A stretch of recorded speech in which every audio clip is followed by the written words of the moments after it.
সব কিছু জেনে শুনেই নিজের হাতে নিজের চ্যানেলের এত বড় ক্ষতি করে ফেললাম।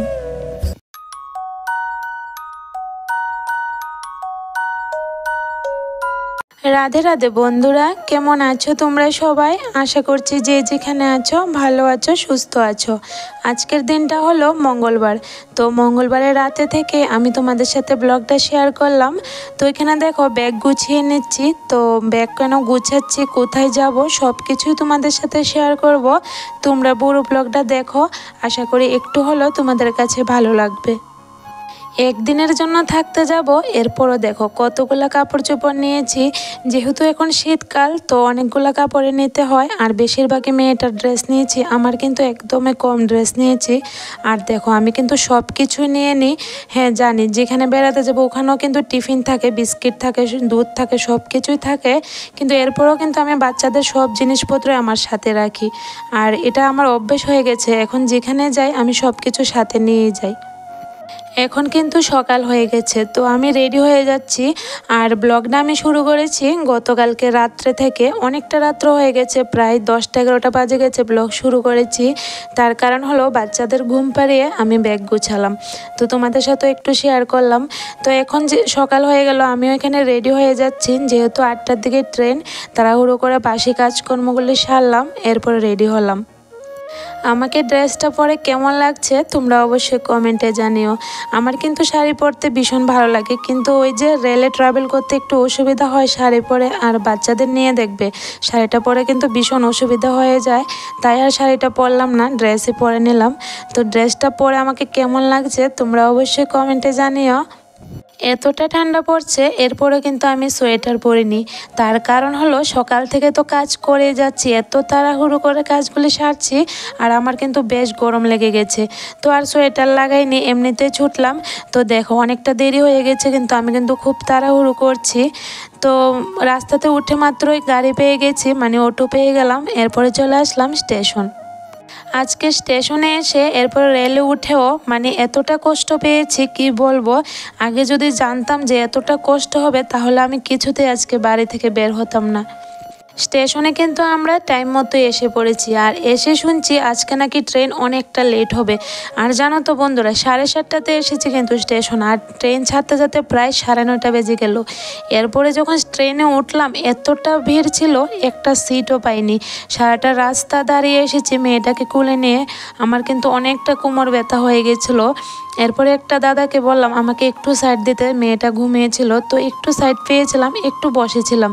কিন্তু সারাটা রাস্তা আমি দাঁড়িয়ে এসেছিলাম।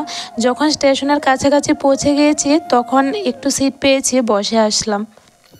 আচ্ছা যাই হোক, চলো, ট্রেনে তো এমন ভিড় লেগেই থাকে সব সময়, কিন্তু এরপরও না গাড়ি থেকে অনেকটা ভালো, কারণ গাড়িতে কিন্তু অনেকটা জার্নি হয়ে যায়, আর বমির একটা ভাবও করে, কিন্তু রেলে আসলে কিন্তু এই জিনিসটা থাকে না।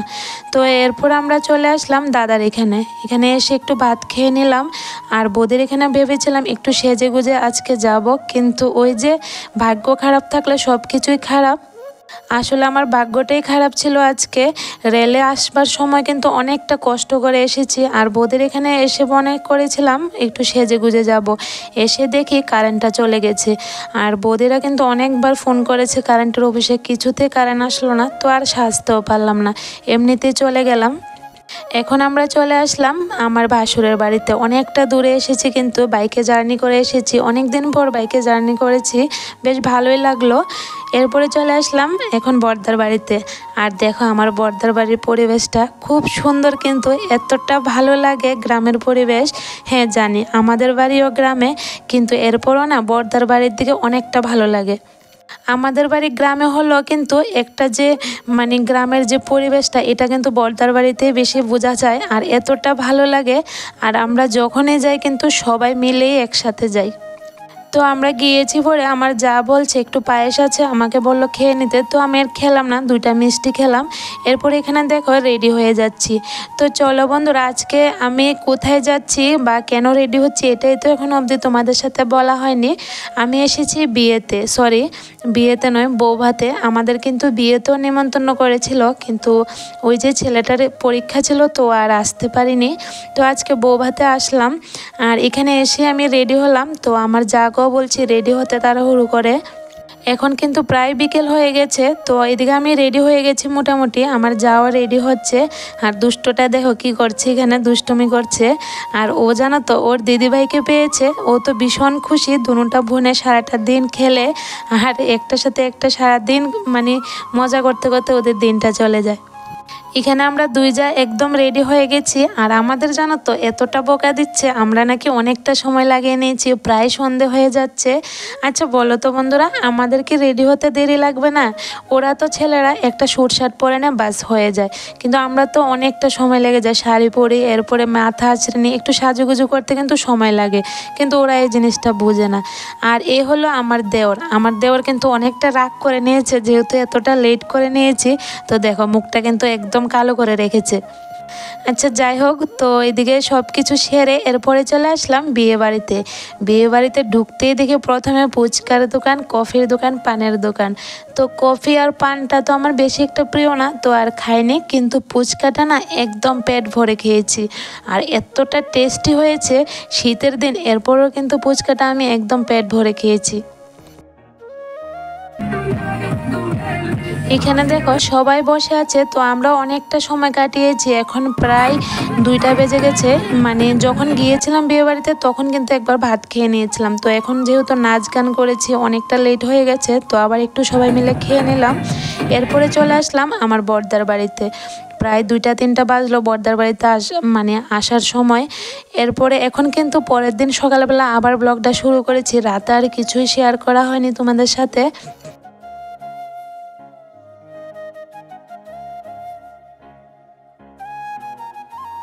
আর জানো তো বন্ধুরা, বড়দার বাড়িতে কিন্তু একদমই মোবাইলের নেটওয়ার্ক পাওয়া যায় না। মানে আমি যে সিমটা ইউজ করি এটার কিন্তু একদমই নেটওয়ার্ক পাওয়া যায় না। আর আমি কেউর ভিডিও দেখতেও পারছি না, আর নিজেও ভিডিও ছাড়তে পারছি না, এত একটা সমস্যা হয়ে গেছে। আচ্ছা যাই হোক, চলো এখানে দেখো ইনি হলো আমার ননদিনী। তো রান্না করছে, আর আমি তো মেয়েটাকে নিয়ে সব কিছু রান্না করতে পারি না, যতটুকু পারি হেল্প করে দিই। এরপরে এখানে সন্ধে হয়ে গেছে এখন। আর তোমাদের সাথে কিন্তু সব কিছু আমি একটু একটু শেয়ার করেছি, সব কিছু শেয়ার করতে পারি না। আর এমনি তো দেখবে ফ্যামিলির সাথে থাকলে কিন্তু সব কিছু সবসময় শেয়ার করা হয় না। ফ্যামিলির সাথে সময় কাটাতে কাটাতে কিন্তু সময়টা চলে যায়। এখন সন্ধ্যাবেলা তো 2 যা মিলে পিঠার আয়োজন করলাম। আর আমার ননদি গিয়েছে, আর একটা আমার বড়দিও গিয়েছে। তো ওরা চা বানাচ্ছে ওই পেছনে রান্নাঘরে। তো এদিকে আমরা পিঠার আয়োজনটা করছি। তো চলো বন্ধুরা, এদিকে আমরা কাজ করতে করতে তোমাদের সাথেও কিছু কথা বলি। আজকে আমি কথা কেন বললাম যে সব কিছু জেনে শুনে নিজের হাতে নিজের চ্যানেলের ক্ষতি করে ফেললাম। হ্যাঁ গো বন্ধুরা, আমি কিন্তু জানি বড়দার বাড়িতে গেলে আমার মোবাইলের নেটওয়ার্কও পাওয়া যাবে না, টাওয়ারও থাকবে না। তার কারণ হলো ওইখানে বিএসএনএল সিমটা একদমই পাওয়া যায় না।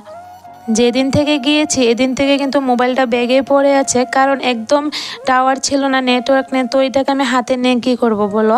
তো যতটুকু পারলাম তোমাদের সাথে একটু একটু করে ভিডিও শেয়ার করেছি।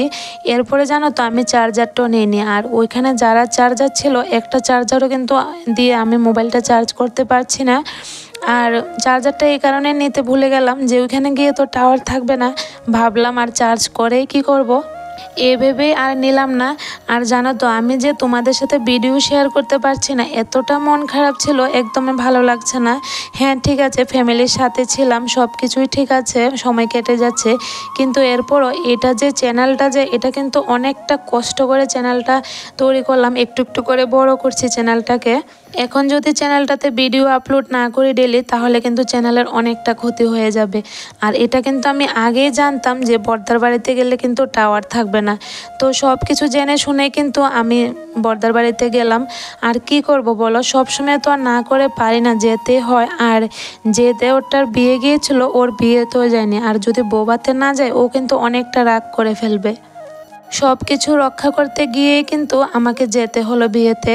তো আমার চ্যানেলেরও একটু ক্ষতি হয়ে গেল, কারণ 2-3 দিন ধরে ভিডিও দিতে পারছি না, আর কেউর ভিডিও দেখতে পারছি না। যাই হোক, গতকালকে কিন্তু আমি বাড়িতে চলে এসেছি, মানে শুক্রবারে বাড়িতে এসেছি। তো আশা করি তোমাদের সাথে শনিবার থেকে ব্লগটা শেয়ার করতে পারবো। তো দেখো এখন রাত্রে হয়ে গেছে, সন্ধ্যাবেলা কিন্তু সবাই পিঠা খাওয়া হয়েছে, রাত্রেবেলা বিরিয়ানি মাংস করেছে বড়দা।